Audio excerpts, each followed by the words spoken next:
नमस्कार, आप देख रहे हैं हल्ला बोल टीवी। मैं हूं नीतीश तिवारी। बिहार के डीजीपी विनय कुमार के इस सवाल का जवाब नहीं दे पाए हल्ला बोल टीवी के editor in chief Deepak Sharma. जाने वह क्या था सवाल, बताएंगे हल्ला बोल टीवी के editor in chief Deepak Sharma. देखिए, सवाल मुझसे एक पूछा बिहार के डीजीपी विनय कुमार ने, और मेरे पास उसका जवाब नहीं था।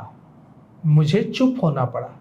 उन्होंने कहा, बिहार के डीजीपी विनय कुमार ने कॉल करके मुझसे पूछा कि जैसे आप लोग जो भी जर्नलिस्ट हैं सीनियर, वो दो लोग बैठकर चर्चा करते हैं, वैसे मैंने नोटिस किया, पुलिस मुख्यालय ने नोटिस किया कि एक कोई पत्रकार एक छोटे से बच्चे को बैठाकर वैसा डिस्कशन कर रहा है। और जैसे ही वो मुख्यमंत्री सम्राट चौधरी का नाम लेता है, वो जो बच्चा है वो मुख्यमंत्री को भद्दी भद्दी गालियां देने लगता है जी। और वो वायरल हो रहा है, मिलियंस में लोग देख रहे हैं उसको। इसके बाद पुलिस मुख्यालय ने कार्रवाई की और तमाम कंटेंट्स डिलीट कराए। तो अब पुलिस ने इस तरह की चीजों में संलिप्त 12 कंटेंट क्रिएटर्स पर एफआईआर दर्ज की है। और बिहार के पुलिस महानिदेशक विनय कुमार के इस सवाल का मैं जवाब नहीं दे पाया जो उन्होंने मुझसे पूछा। 20 मिनट बात की उन्होंने मुझसे पूछा कि ये जो पत्रकारिता का स्तर है कि एक बच्चे को बैठाकर और उससे बच्चे से मुख्यमंत्री को गालियां दिलवाई जा रही हैं, क्या ये सही है? तो मैंने कहा कि बिल्कुल सही नहीं है। तो फिर अगर पुलिस कार्रवाई करेगी तो फिर तो सवाल उठेगा कि हाँ, पुलिस कार्रवाई कर रही है। मैं निरुत्तर हो गया। और अब जब 12 कंटेंट क्रिएटर्स पर पुलिस ने केस दर्ज किया है भरत तिवारी एनकाउंटर के बाद, और 50 से अधिक वीडियो कंटेंट और आईडी डिलीट कराया है, मॉनिटरिंग कर रही है पुलिस, तो मुझे जो 3 दिन पहले बिहार के पुलिस महानिदेशक विनय कुमार ने मुझसे जो उस घटना का जिक्र किया, वो बात मुझे याद आ रही है कि ये जो एफआईआर हो रही है, इस एफआईआर का हम लोग विरोध करना चाहते हैं। हम लोग चाहते हैं कि प्रेस की स्वतंत्रता, मीडिया की स्वतंत्रता, पत्रकारों की स्वतंत्रता पर किसी भी तरह का कोई आघात न हो। पत्रकार निर्भीक होकर अपनी बात कह सकें, लेकिन वो कब कहेंगे? जब वो पत्रकारिता के नियमों के मुताबिक चलेंगे जी, जो मीडिया के एथिक्स है। बिल्कुल। तो जो पत्रकारिता के नियम जो हैं, जिस एथिक्स की आप बात कर रहे हैं, उनका पालन करते हुए अगर कोई पत्रकारिता करता है और उस पर एफआईआर होती है, तो उसका सारे पत्रकारों को मिलकर मुखालफत करनी चाहिए, उसकी मुखालफत करनी चाहिए, उसका पुरजोर विरोध करना चाहिए। लेकिन अगर पत्रकार न फॉलो करें, पत्रकारों को पत्रकारिता के नियमों की जानकारी न हो, जिस एथिक्स की आप बात कर रहे हैं उस एथिक्स की जानकारी ना हो, तो फिर क्या होगा? वही होगा कि जो जैसा बिहार के पुलिस महानिदेशक ने कहा कि एक छोटे से बच्चे को बैठाकर और उससे रोज मुख्यमंत्री को गालियां दिलवाई जाती हैं और व्यूज आ रहे हैं मिलियंस में। तो ये पत्रकारिता तो नहीं हो सकती है। तो ऐसा इस तरह से अफवाह फैलाने वाले 12 कंटेंट क्रिएटर्स पर बिहार पुलिस ने केस दर्ज किया है।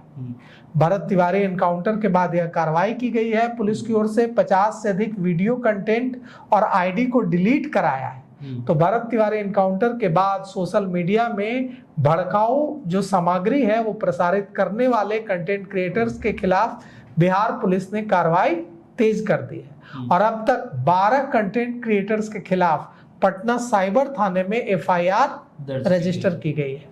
पुलिस का कहना है कि ऐसे भ्रामक कंटेंट, ऐसी भ्रामक सामग्री प्रसारित की गई है जिससे समाज में द्वेष पैदा होगा। वो झूठ है, उसका सच से कोई लेना देना नहीं है और शांति व्यवस्था को, लॉ एंड ऑर्डर के लिए चुनौती खड़ी करने की कोशिश है। लॉ एंड ऑर्डर का संकट, विधि व्यवस्था का संकट खड़ा करने की कोशिश है जी। पुलिस ने फेसबुक, एक्स जिसे पहले ट्विटर कहते थे, इंस्टाग्राम सहित 50 से अधिक सोशल मीडिया अकाउंट्स की पहचान की है और इसमें से कई आईडी और आपत्तिजनक कंटेंट हटवाए गए हैं। पुलिस मुख्यालय और जिला स्तर पर भी लगातार सोशल मीडिया पर मॉनिटरिंग की जा रही है। मुख्यमंत्री को धमकी देने वाले एक क्रिएटर की तलाश की जा रही है। एक सोशल मीडिया क्रिएटर ने हथियार लेकर अपनी तस्वीर पोस्ट की थी और मुख्यमंत्री सम्राट चौधरी के लिए अमर्यादित भाषा का इस्तेमाल किया था। इस मामले में आरोपी की गिरफ्तारी के लिए पुलिस लगातार छापेमारी कर रही है। टेक्निकल जो इन्वेस्टिगेशन है वो कर रही है, हालांकि अभी तक उसके बारे में उसका लोकेशन पुलिस ट्रेस नहीं कर पाई है।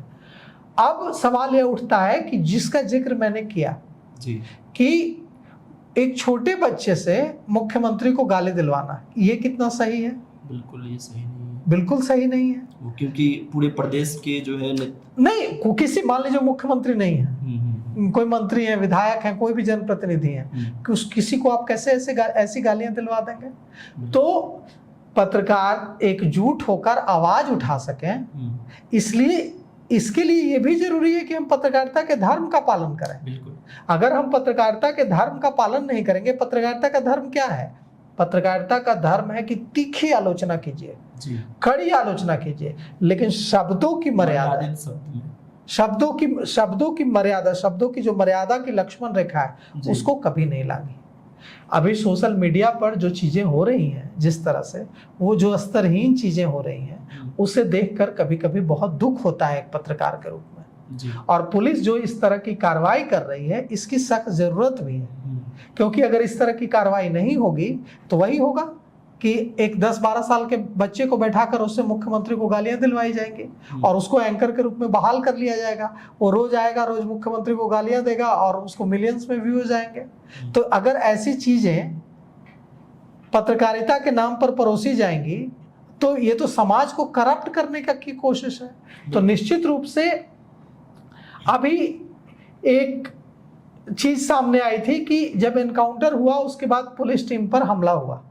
मतलब जब भरत तिवारी का एनकाउंटर हुआ, कुछ क्रिएटर्स ने सोशल मीडिया पर ऐसी चीजें परोसी गई सोशल मीडिया पर कि जब भरत तिवारी का एनकाउंटर हुआ उसके बाद वहां मौजूद भीड़ ने पुलिस पर हमला कर दिया जी।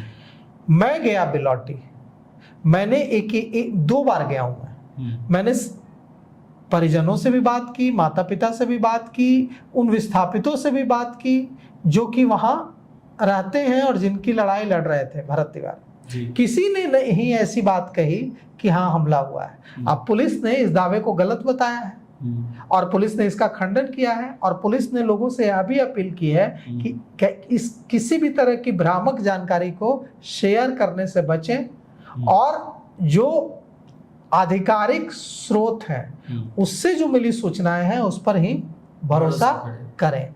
तो हम उम्मीद करते हैं कि लोग इसका ध्यान रखेंगे और ऐसी चीजें, इस तरह की चीजें जो कि मनगढ़ंत चीजें हैं, अफवाह है, वो न फैलाएंगे।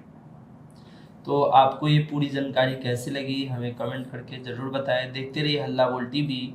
धन्यवाद।